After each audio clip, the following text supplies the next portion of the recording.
Well, what a week it's been. Playing like a man possessed. And so much to talk about. It's not this Rugby Union Show. It's That Rugby Union Show, and welcome back. Welcome back indeed, everyone. What a pleasure it is to be back. We've reflected already on this show on what happened the last time out when the Springboks took on the Wallabies at Ellis Park. It proved to be disastrous. And I think things are hopefully going to turn around from the Springboks. There was quite a lot of reaction, and Sim and I reacted on the Sunday already. I think we'll try and do that again this coming Sunday, and I think we'll have a guest with us as well. It seemed to work very well. We certainly did appreciate the questions, just the interaction as well. So, yeah, keep that in mind. Look out for us on Sunday after the Boks have taken on the Wallabies in Cape Town for the second of the Rugby Championship test matches. But Sim, not much to be said about what happened last week. It's definitely time to look forward to Cape Town. Just very quickly, the Springbok team was announced on Tuesday this time around. We didn't have to do the Monday thing. There was no shocks and surprises. It looks like things have reverted back to, well, I say normal. It was still meant to be on a Thursday, wasn't it? Rassi's still going to be Rassi. Yeah, look, after last weekend, you're saying kind of like, we shouldn't look back. If you look at the team that's been chosen, the Bok team that's been chosen, that is, it looks like we have kind of like, I don't know if you remember the movie, or of course you would, Generation X, Back to the Future. So we've kind of gone back. We've kind of gone back with the squad we've chosen so that we can secure the future that the Boks are trying to have by 2027. It's, obviously what I mean by that is we've kind of picked a team to try and make sure that we win and get on the board on the Rugby Championship, and then maybe that might give us a breather to go back to trying whatever it was that we were trying. So kind of like an awful lot of things. If you look at the team that's been selected, you got a team that that's got 100 Pollard at 10.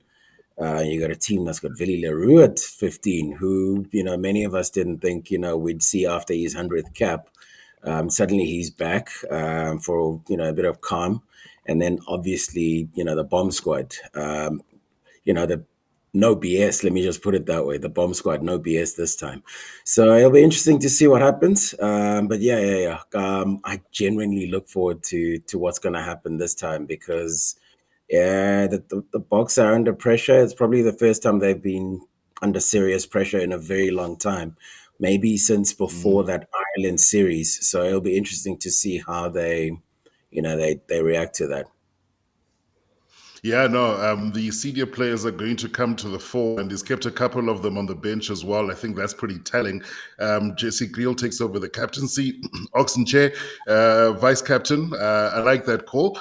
I think he's a very popular guy in the squad. We'll maybe talk without cake for everyone if we win. There's going to be some bonus cake. And maybe our guest tonight could possibly tie into that, the importance of leadership within a team, because he deals with one of the guys who's in that senior sort of Springbok leadership group in Salman Murat, who's not necessarily part of the immediate setup as well, but be very interesting to speak to Rito Hlungwane, who joins us tonight, and find out what his thoughts are on leadership, the role, the importance it plays, and maybe a little bit of what I said about the importance of very senior players, cool, calm heads sitting on the bench as well. But Rito, it's really great to catch up with you, my brother. I hope things are going well. I was not sure before I spoke to you if you were quite involved in the Currie Cup that's currently on, or if you're already focusing, and I suppose you would be, full throttle on URC. What have you been up to over the last little bit? Hey, Kola, hey, Sim. Good to be here, gents. Kola, we haven't seen each other in a long time. So good to see you. In a long time. Yeah. Yeah, look, at the moment we busy with preseason. There's a totally different coaching group that is running with the Curry Cup. So yeah, we focusing on the URC at the moment. Just let me know when you're good to go, Paulie. Oh, we are live. Oh, look at that. Okay. Sorry about that, dealing with the gremlins in the background. But yeah, I think that was a crash reminiscent of what we saw at Ellis Park a week ago from the Springboks. Let's not do that again. We want them to come back, and we certainly are going to continue on. But Sim, I think when everything went down, you had just taken over with Rito. So let's just continue on. And thanks for you guys who've stayed online. I can check that there are a couple. Send the questions. Yeah, let's get a chatting. Yeah, so I was saying to Rito, obviously, we've been in touch, and one of the things that he did over the Stormers' holiday was to go to Melbourne. Almost one of those, killing two birds with one stone visits, where he was there to see his in-laws, and then the other part was actually to go visit an AFL team, just to sort of obviously broaden his coaching horizons. And as a third bonus, I think he caught the Melbourne game. I think that was the middle game of the British and Irish Lions. So just talk us through, obviously, what you were hoping to get and what the trip was like in terms of the AFL, and whether maybe you picked up from watching the Wallabies in Melbourne against the British and Irish Lions that something like Ellis Park might happen. Ooh. Yeah, look. Yeah, look. It's always nice going out to Australia. Obviously, like you said, I've got family out there. But every time, I take these holidays, I try to sort of link it up with a little bit of personal development, and that usually works quite well. I went to visit an AFL team called the Richmond Tigers, and I really, really had a very enjoyable time there. A very welcoming club. It took me a while to actually get a club to visit because you have to sort of cold email people and ask if you can come to the environment, and I must say this is one of the only clubs that responded immediately and welcomed me into the environment. I sat in all their meetings and sat in their coaches meetings, learned how they deliver meetings, how they teach, how they coach, how they give feedback. And those are all the little things I went to go learn and see if I can get a little bit of a refresher and come back, maybe a little bit smarter um, before next season. And tell me, obviously, I mean, you caught the second game of the British and Irish Lions and Australia. I mean, my question to you was, could you see Ellis Park sort of loading? Having watched that game, even though obviously they lost it, to that controversial decision. But I'm just curious what your thoughts were in terms of catching up with that game. Well, firstly, I didn't see Ellis Park coming the way it came last week, but I would say watching that second test against the British and Irish Lions, the one thing that was preeminent was how physical the Australian were. If you look at Skelton, how well he played, how he went over the gain line every time he carried, and Valentino was also quite good, and when both those guys went off, that's when the British and Irish Lions started getting a bit of momentum. Looking at Skelton last week, it was just as good. Probably not in the first 20, 30 minutes. The altitude probably got hold of him, and that's when the Springboks were playing the right game.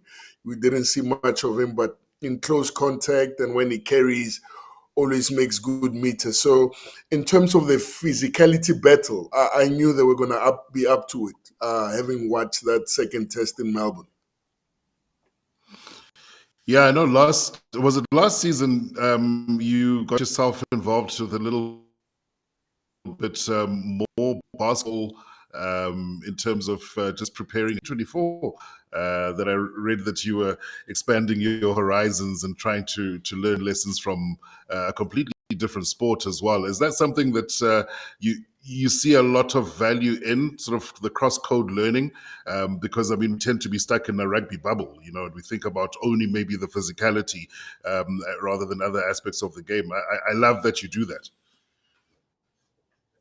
Yeah, look, well, the one thing that I really enjoy, and I probably enjoyed it the most now with spending time with Richmond, is how, you know, other coaches teach their players, how they sort of give their players information, and how they sort of check for understanding once they've given information. So I do look at, you know, totally different codes to see if I can learn those small little traits and see what I can learn. I've spent a couple of days a year and a half ago with Arsenal Football Club, and at the same time, you know, I went to Chelsea and Fulham. So all those sort of codes, you know, you can pick up small little things that you can use, you know, in your environment. I mean, coaching is the same. We're all teachers, and the best I can do is try to be a better teacher, and that's why I try visit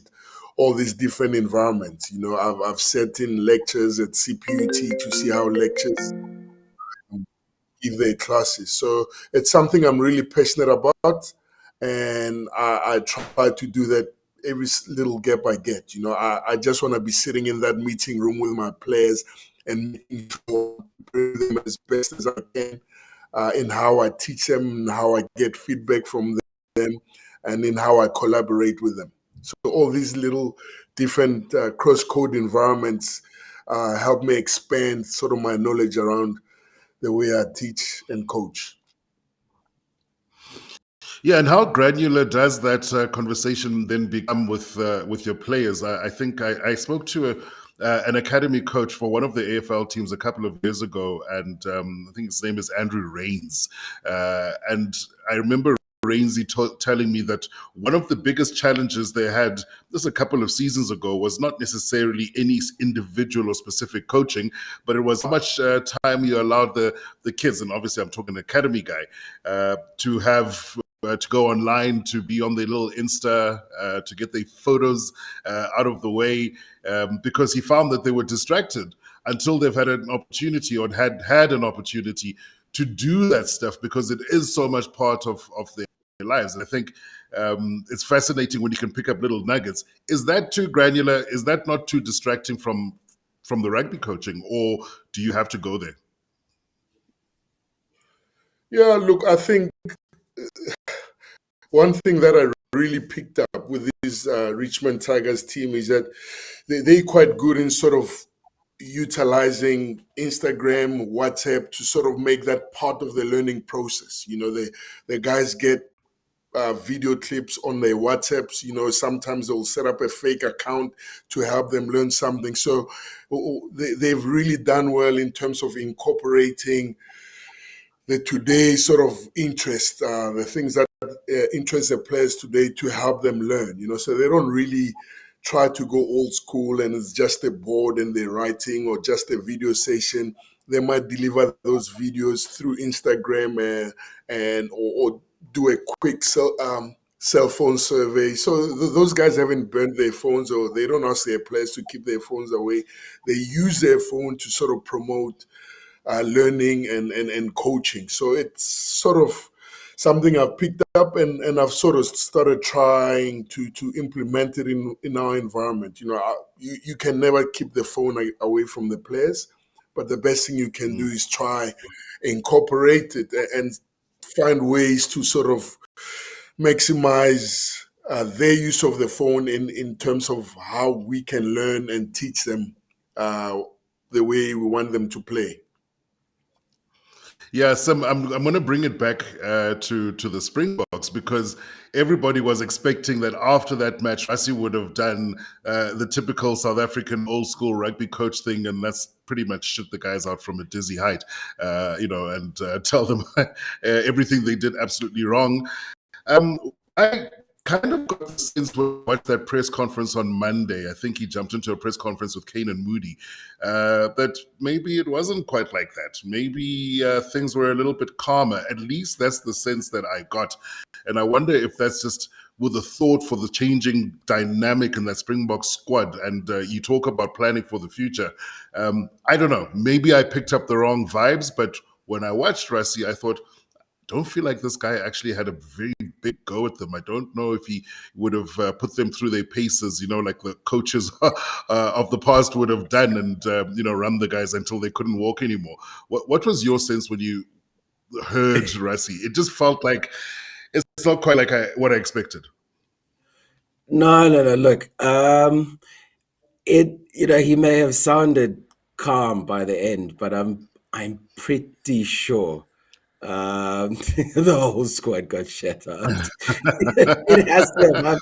Okay, Listen, from a dizzy height. no. It's not quite like The only exhibit I'm gonna give you is Chasing the Sun 2.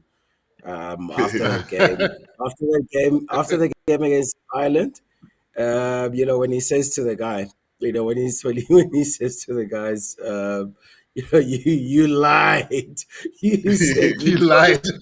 everything, you lied. I'm pretty sure Rassie was very close to tears when he spoke to the guys. I'm very, very sure that would have happened. But I think the reason he was calm was because he probably had a look at the review. Because I think sometimes, I mean, Rita will attest to this. Actually, the Stormers coaches box is one of the most emotional coaching boxes I've ever seen in my entire life. Dubbo always looks like he's just lost his entire house in a bet that he put on the Stormers. And then the Stormers are basically like, just let him down now. He's thinking, geez, where am my wife and kids going to live after this? So these guys can be quite emotional. But I think what made him calm was actually having had a look at the review. That first 20 minutes will stay with me forever in terms of what the Boks are capable of and what they can do. And I think he would have watched that and he would have thought, you know what, when we were playing the way we wanted to, with the attitude that we wanted to, and actually executing, we were unplayable. So all he wants is another chance to almost like try and replicate that again and maybe get it, do it for 40, 60 minutes.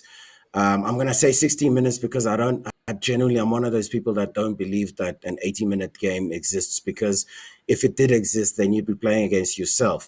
So the point I'm making is he would have had a look at that and thought, actually, we shot ourselves in the foot as much as we lost the game. And maybe that's why because he kind of felt, okay, I know what the problem was, and we feel like we've got a solution for it. Even something as small as him coming through for that Monday press conference is actually telling, X, because that press conference is supposed to be done with one of the assistant coaches and a player, and he decided to come and do it himself. So that on its own was a message of sorts, where sort of like he figured, you know what, I still need to take responsibility for this, to be seen to be the guy to be taking responsibility for what's happened, because that's usually the feedback press conference. And then the second, probably most important part was he wanted to set the narrative for the week in terms of, what's the message that we're going to send out to the public. And so, it's a combination of those three things, the calmness. You can't deliver that emotionally. And so I do believe that, the guys behind the scenes though would have known.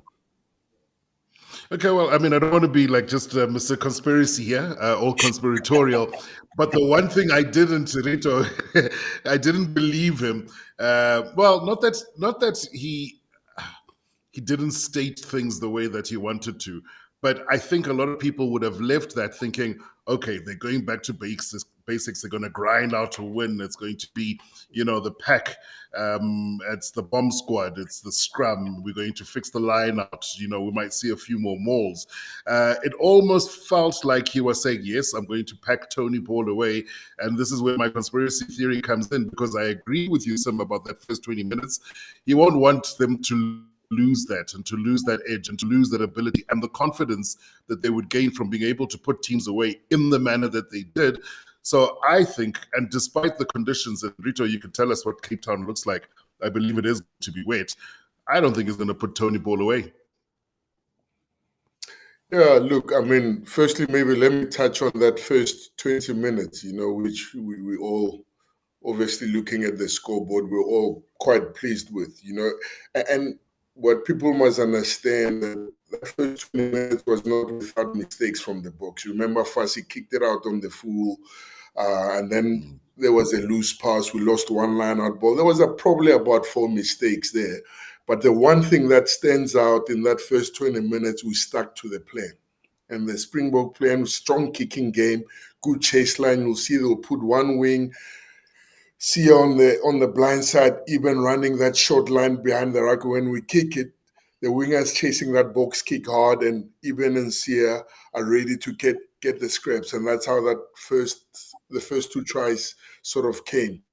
And the minute we stopped sticking to the plan in terms of kicking, in terms of, doing 2-3 breakdowns and then kick, that's when things started going a little bit downhill. Because, I mean, we talk about Tony Brown's attack. I tell you now, his attack falls in under the constraints of Rassi's playing style, and that's a suffocating strangle.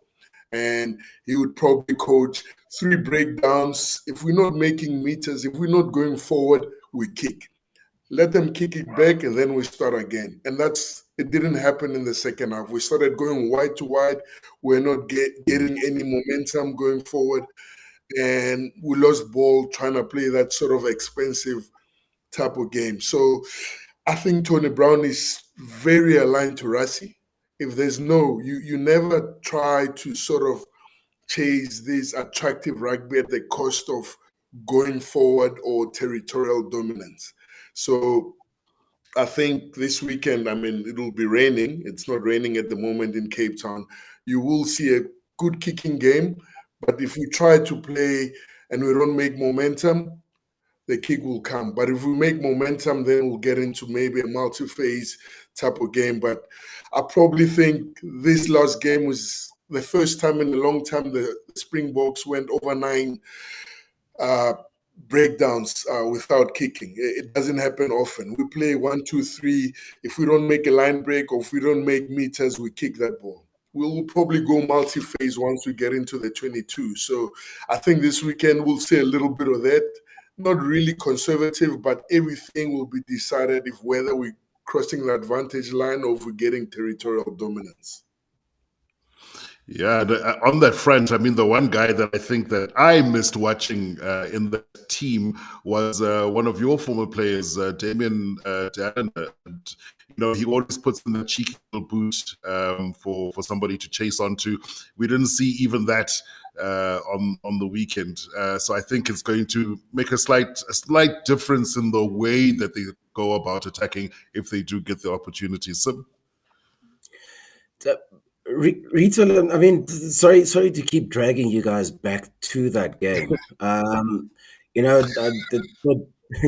The really good thing about having Rito here is that he's a forwards coach, and 2 of the biggest problems. I reckon if you want to boil the game down to problems, in inverted commas, you probably go the 3 biggest problems in that game was A, the line out, B, the breakdown, and then C, game management, which all kind of like feed into each other if you look into each sort of granularly enough. But anyway, the 2 sort of most important questions I want to ask you, Rita, as a forwards coach is, A, what went wrong with that lineout? 7 lineouts going astray at this level of rugby is insane. And then the second part is the breakdown. It's one of those strange things. We picked a team to deal with the breakdown, specifically to deal with the breakdown. We put an open side at number 8, and obviously we had an open side in Marco van Staden, but we still couldn't contain them, at the breakdown. So please explain to us and obviously our audience, what actually went wrong there. Yeah, I think lineouts are very interesting, Sim. You know, if you win a game, you hardly hear people talking about lineouts, whether they were good or bad. When you lose and you've lost a couple of lineouts, it always comes up. It's always quite interesting, you know. And if we look at spoken like a true lineout coach. it is what it is. You know what I've seen? And in saying that, I think, you know, it happens when your line out is off, your timing is off, especially maybe if you miss one line out and then the hooker carries the line out to the next one.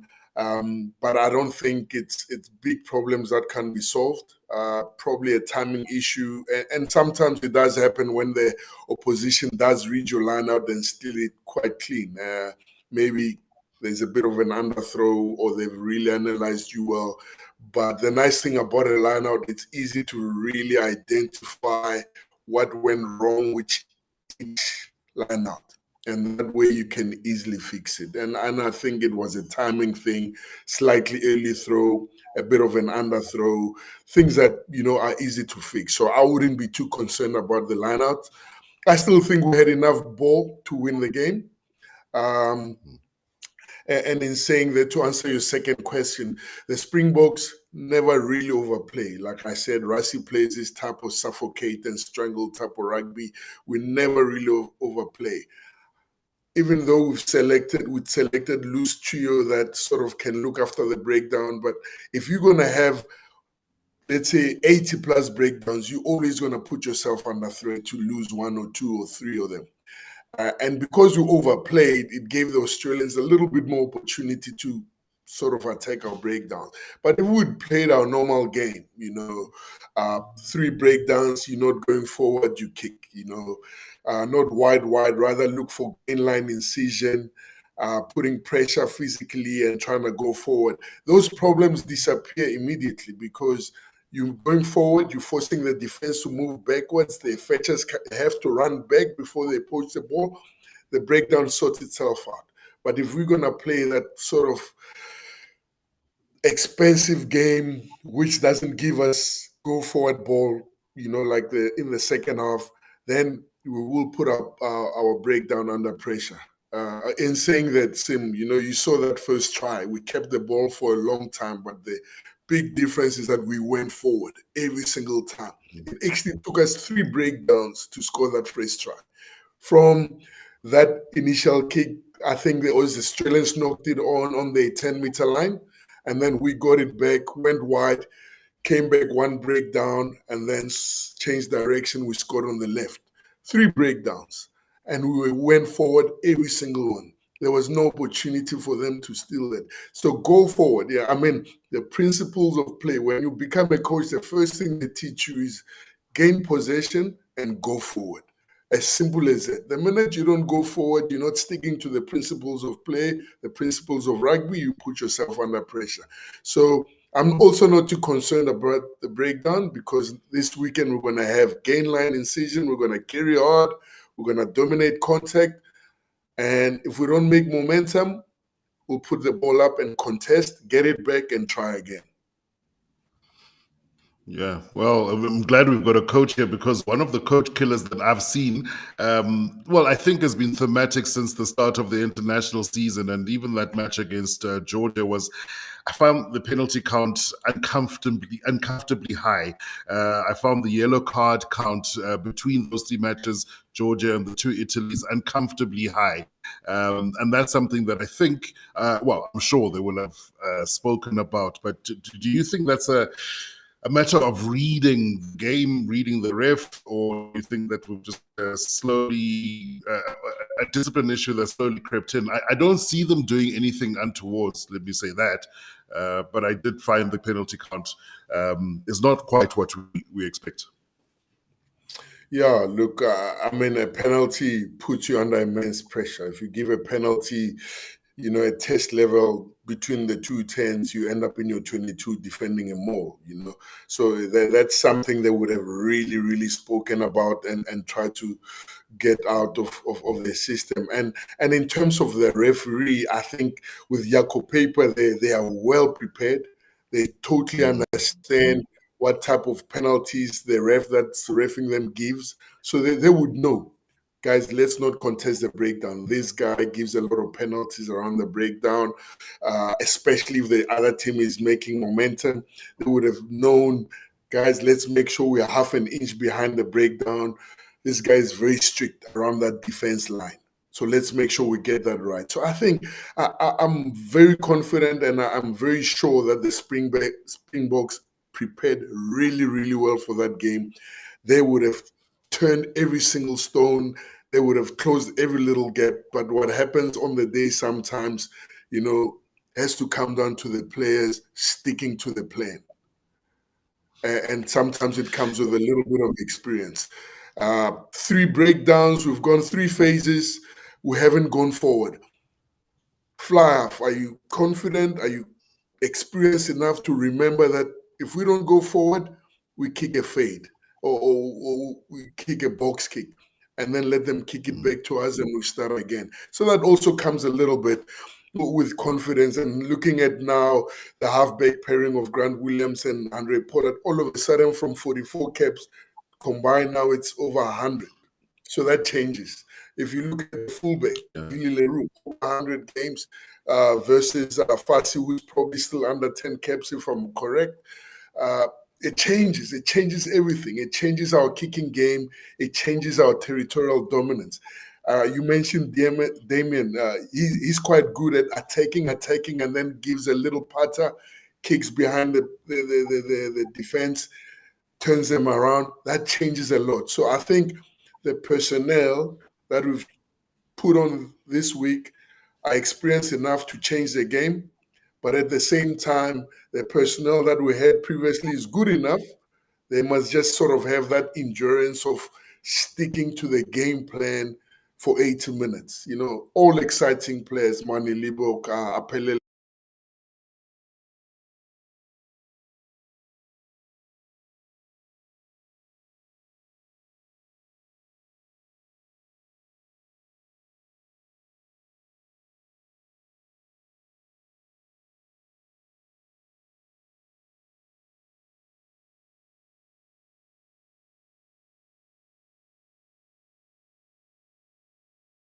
On for a while, so I'm not going to keep you too long.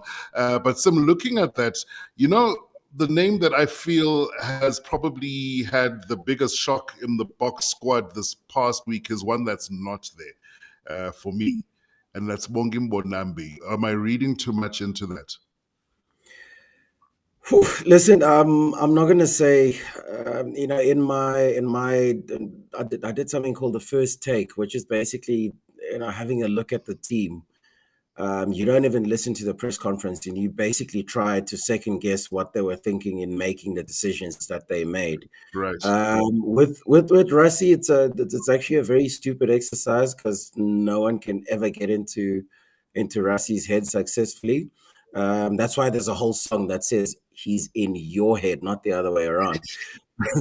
so it's a very stupid exercise, but we do it anyway. And I went in, and one of the names I highlighted was the fact that Bong is missing. Look, I imagine in a squad chosen like this, where you can see it's basically experience dotted all the way through the team this time, instead of maybe starting with inexperience and hoping to finish with it, or starting with experience and hoping to sort of have legs to finish up in the end.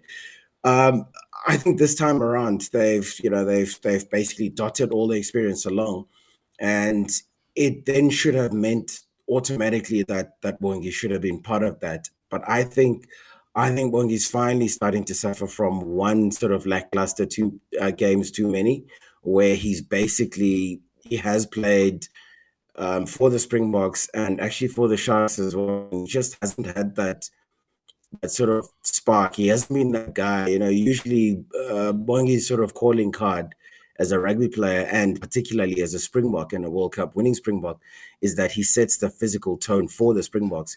It's something he hasn't quite done this this season, even for the Sharks. I remember watching the Sharks a lot in the URC, and every sort of 15 to 20 minutes, he would just kind of sit down and have the medics look at him. So I'm not sure if he's carrying a niggle, but he just hasn't looked the same sort of rock that he's always been. And I think in this particular sort of selection, they've just gone with you know what, there's got to be consequences for sort of performances that aren't quite hitting the mark. Look, I'm not saying he's the only guy that didn't quite hit the mark at Ellis Park. That would be, would be a bit like everyone's blaming Manie for what happened, as if he lost 7 lineouts or, didn't make X amount of tackles or however many breakdowns were stolen from the box. So you can't blame one person for it. But by the same token, you kind of said, it's weird. You saw it coming. Yeah, that was the one that stuck out to me, and like I said, not Rito. I'm very wary that obviously you're currently coaching, and I'm not going to ask you to criticize any player. And maybe you could highlight what one of the players could bring to the. Ask him and see what he says. What's happening with Bonga Sanjo? Okay, what's happening with Bonga Sanjo? I didn't want to go there. No. I was just kidding. Okay, no. I genuinely am looking at the time very quickly. Jean-Luc Dupré in at 8. In for Sia, we've spoken, Sim and I, about the lack of an 8th man coming into this into this rugby championship. There was a little bit of concern, just injuries. It didn't look great. After all the promise with Troki right in the beginning of the season, adding some depth, but now you look, and Jean-Luc has missed a lot of Springbok rugby play time over the last little bit through no fault of his own. But obviously, Rassie trusts him. Yeah, I missed a little bit of what you said, but I think I got the gist of it. I think, if you, I always try avoid looking at one player and the lose two. I always try to look at them as a sort of a combination. With Visa out and Sia out. If you look at Jean-Luc, he's always been around the Springbok environment. Doesn't have a lot of caps. I think he's on 18, if I'm correct. But one thing we all know that he brings to the table will be that go forward, powerful ball carrying skills, which Rassie probably picked him to do, sort of soften the guys. And if you look at the combination around him, you look at Marco, who carried quite well on Saturday. He sort of also brings in that great go forward type of ball, and Mostert, very similar to Peter Steff, will run around and also carry. So it's a nice, powerful sort of loose trio, and I think Jean-Luc will be pretty impressive, and he would probably want to make a mark and try to be a regular 8th man for the Springboks. And just to also add, if you look at the bomb squad, if I look at it compared to last week, I mean, it's probably the first time in a long time, if you look at our bench, that it didn't really have an impact. That combination of Asinati and Boanfente with Bongi, I didn't feel like last week, those boys made a massive impact, as a combination, and maybe looking at a little bit of experience there. And it's something Rassie and the whole coaching team would have looked at. And if I look at the bench now, it's actually quite scary. Imagine you playing, let's say, 40 minutes, 50 minutes, and now you're blowing a bit, and then you look around the corner, you see Eben running down the field, you look at Lord coming on the field, Wilco coming. That is impact. That is intimidating on its own. So I think the way they've selected the team this week, it's very clear. We're going to look for that sort of powerful go forward ball, big ball carries. Jean-Luc really brings that to the team. With Marco van Staden, and then the two locks coming on will be quite powerful. RGS starting, I mean, we haven't mentioned him much, but this guy is very difficult. Offloads, creates continuity, gives go forward ball, probably not as powerful as Eben, but he comes with his own flair, and he's tough to tackle. It takes 3-4 guys to tackle. So after he set up a breakdown on offload, we should have an opportunity to attack wide. But I think it's a nicely balanced loose trio and a nicely balanced bomb squad.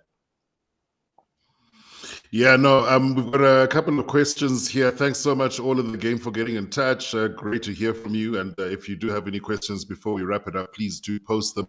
And I'll read the Will Genia one out a little bit later, but let's focus on this Bok team. I don't know if this is, I don't know. He asks, is Leroux really expected to make it through to the 27 World Cup? And I think the answer is flat out no. But obviously he does bring a different dimension. And I think that Damian Willemse as well, just really still finding his feet. I think there's a little bit of lack of confidence at the moment, but he's a special player. And I would say that him, Apelele, those are the guys for the 15 jersey going forward. Yeah, don't say that about Damien in front of his coach, eh? I know. I had to say it. No, you had to make sure that you sugarcoated it nicely, just to make sure he's a special player. Come on, just to make sure that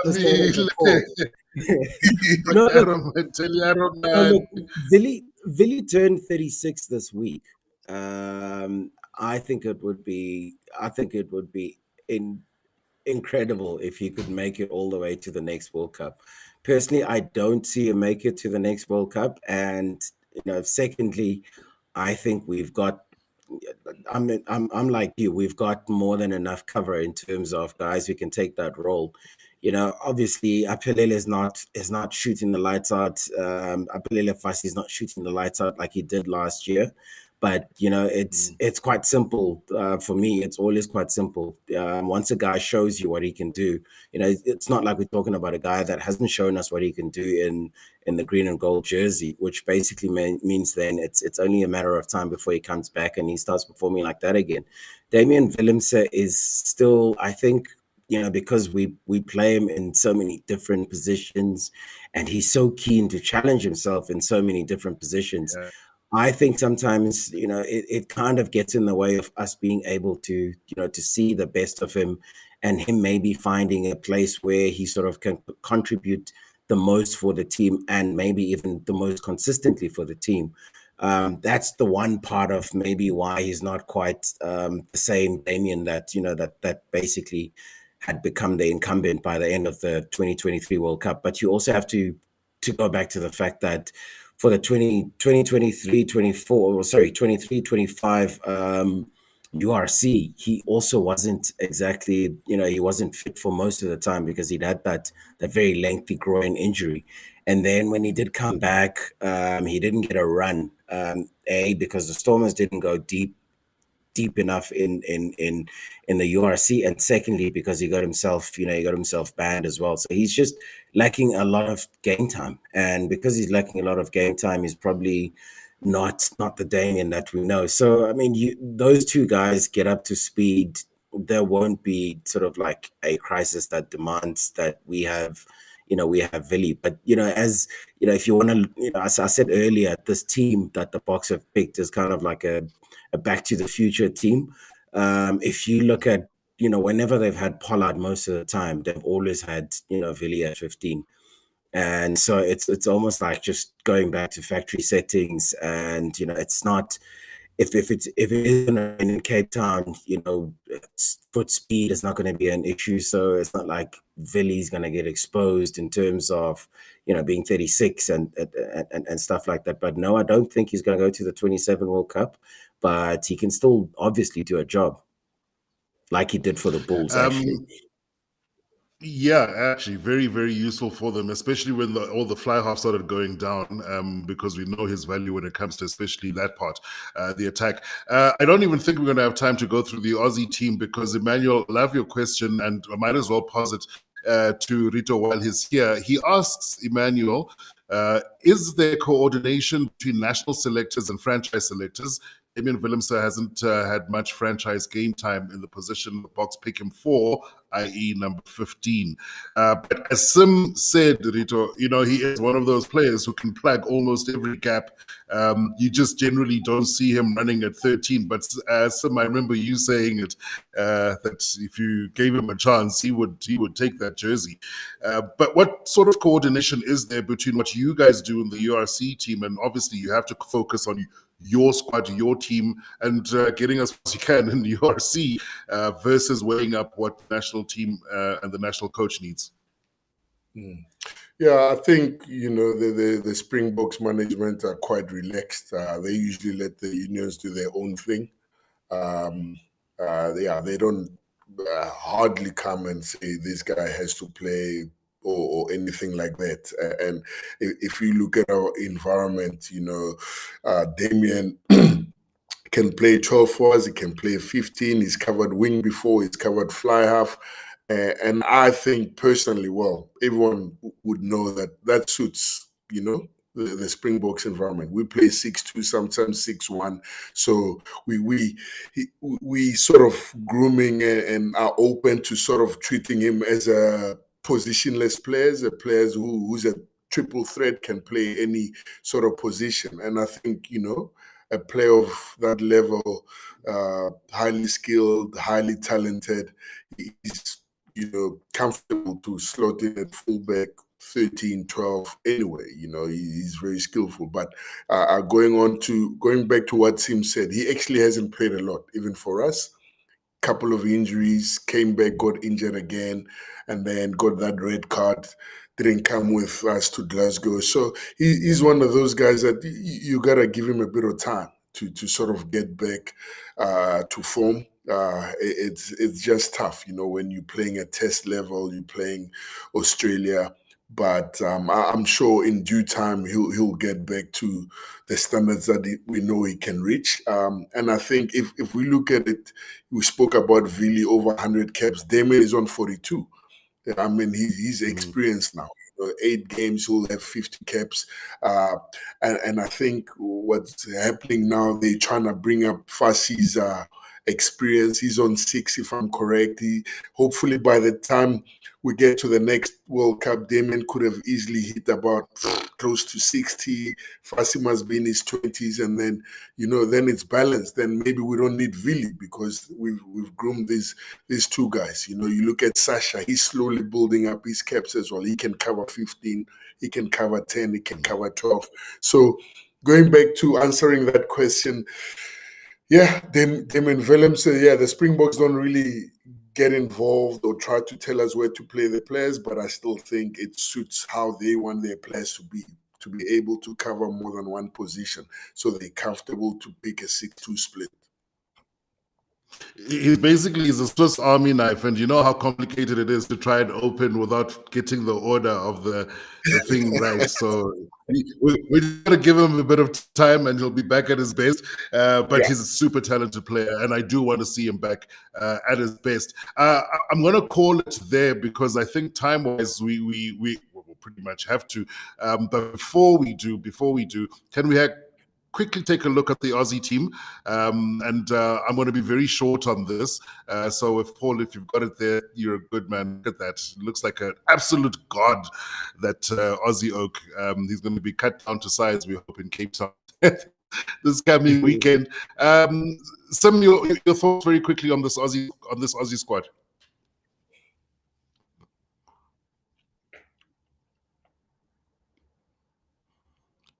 Sim, I don't know if you can hear me. Sorry, I made the most obvious mistake of all, which is talking muted. Generation X vibes. I'm sorry. Yeah, No, yeah, so, yeah, yeah. so I mean, the one which sticks out is obviously Rob Valentini, who's come in for their captain Harry Wilson, who scored 2 tries last week, and it was massive for them.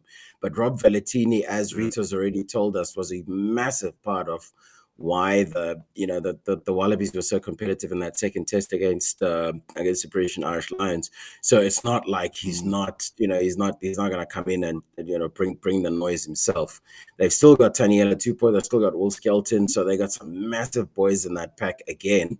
Tom Robertson, 33 tests, he's experienced, coming in for James Slipper, the most experienced Aussie of all time. And then and then Corey Toole, he's on debut on the left wing. Guys must be careful. A little bit I've seen of Super Rugby. That guy is quick. So that's Yeah, pretty they're much saying it. he's the fastest man in Australian rugby. They've been saying for a little bit, and I saw him play some sevens. He really can shift. Yeah, so I think they of course they have lost an awful lot in those injuries to Dylan Peach and James Slipper, but actually, and Harry Wilson, but actually the replacements aren't too shabby, I must admit. Obviously, Corey Toole being on debut, I probably would have preferred him to face up against Chesley and Colby, two sort of smallish, quick guys, instead of being up against Kanan Moody. But it'll be interesting to see how that goes, because obviously someone like Kanan has size and sort of reach over him in terms of the high ball, which is probably what the Boks will be playing anyway. So it'll be interesting to see how sort of the two sets of coaches try to use what they have to exploit what the opposition doesn't have.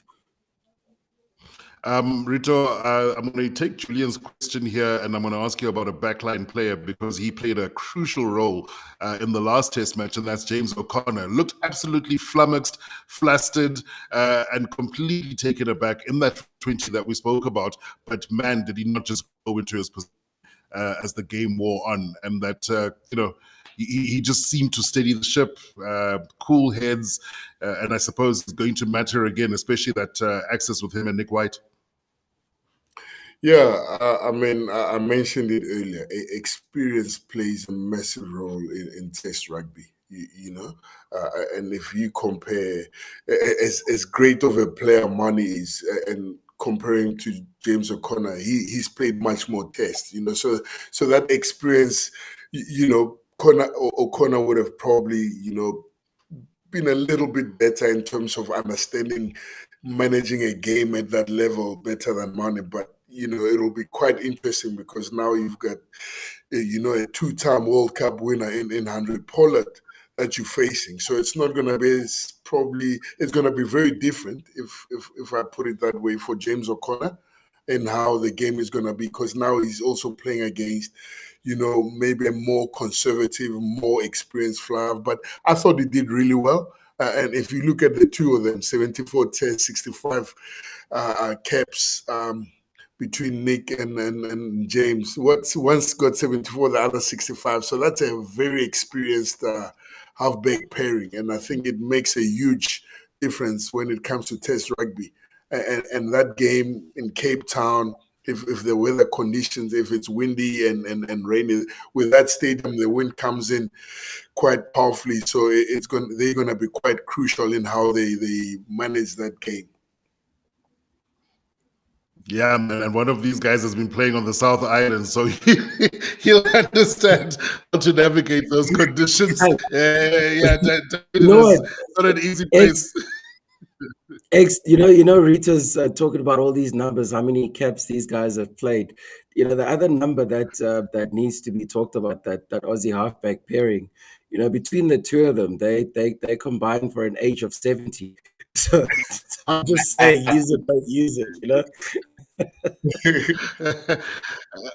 And then just as we wrap up, all in the game with that comment, and maybe we should acknowledge it with a big congrats to Will Genia on his retirement. Had a great career. Wish him all the best for the future.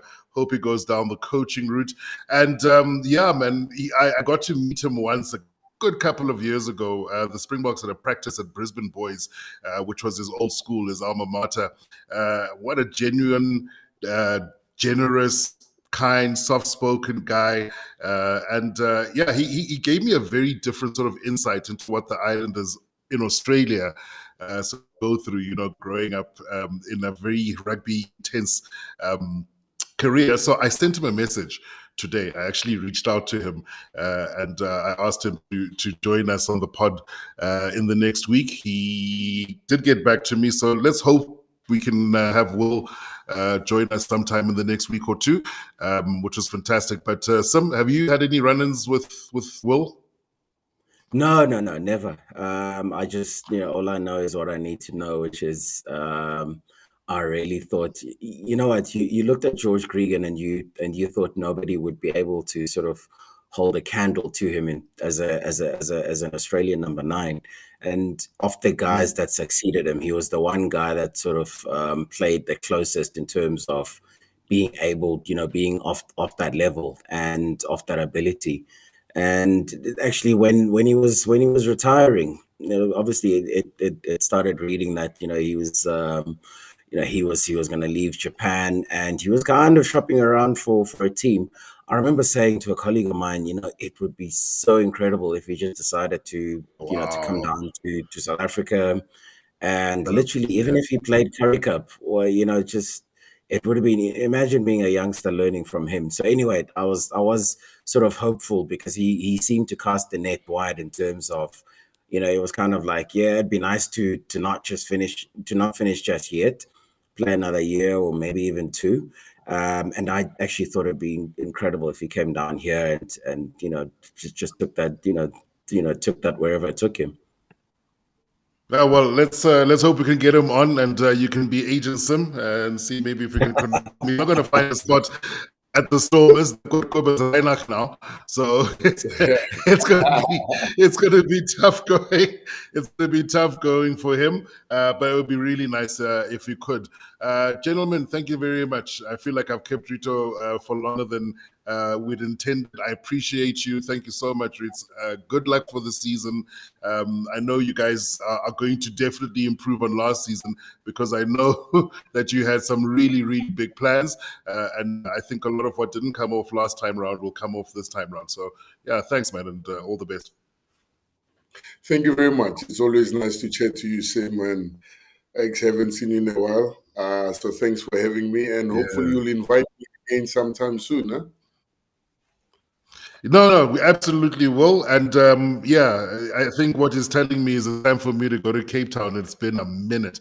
Thanks very much, everyone. Sim, you're a legend. We'll catch up on Sunday, and we'll have Gerthro still on with us as we reflect on what's gone down at Cape Town Stadium. So looking forward to that. Give us a like, share, subscribe. Set that reminder as well. So click the bell so you can catch our wrap-up on Sunday with Gerthro Steenkamp. Thanks, everyone. Cheers. Thank you. Hey, guys, if you like what you see and you want to support the show, we want you to be part of That Rugby Union Show family. Then just hit the like button, subscribe to the show, tell your friends, make sure you join us every time we're on. Slap that bell harder than Rassie finds loopholes in World Rugby's rulebook. There are new episodes every week. Don't miss it.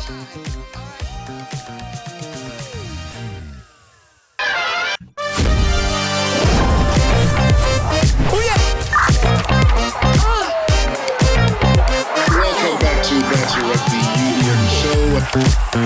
What a week it's been. He's playing like a man possessed. And so much to talk about. It's not this Rugby Union Show.